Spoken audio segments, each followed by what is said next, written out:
সাফল্যের এক উজ্জ্বল অধ্যায় শেষে থামল জনপ্রিয় টেলিভিশন ধারাবাহিক এটা আমাদেরই গল্প। নির্মাতা মোহাম্মদ মোস্তফা কামাল রাজ এর নির্দেশনায় নির্মিত এই নাটকটি দীর্ঘ সময় ধরে দর্শকের হৃদয়ে জায়গা করে নেওয়ার পর অবশেষে শেষ হলো এর দৃশ্য ধারণ। শেষ দিনের শুটিং যেন শুধু একটি কাজের সমাপ্তি নয়, বরং একটি পরিবারের বিদায়ের মুহূর্ত হয়ে উঠল।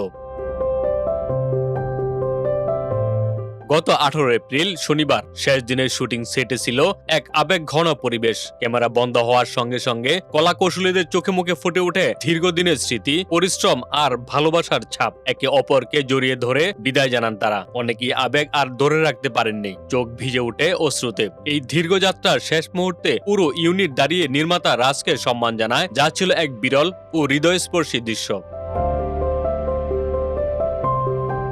শুটিংয়ের ফাঁকে আয়োজিত এক সংবাদ সম্মেলনে নির্মাতা রাজ তার অনুভূতি ব্যক্ত করতে গিয়ে বলেন, পরিবারই এই গল্পের মূল শক্তি। তার ভাষায়, আমাদের সমাজের ভিতটাই পরিবার। আমরা সেই জায়গা থেকেই গল্প বলেছি যেখানে ভালোবাসা, দ্বন্দ্ব, ত্যাগ আর সম্পর্কে টানাপোড়েন একসঙ্গে মিশে থাকে। তিনি আরো জানান, দর্শক যেন নিজেদের জীবনের প্রতিচ্ছবি এই গল্পে খুঁজে পান, এটাই ছিল তাদের সবচেয়ে বড় লক্ষ্য।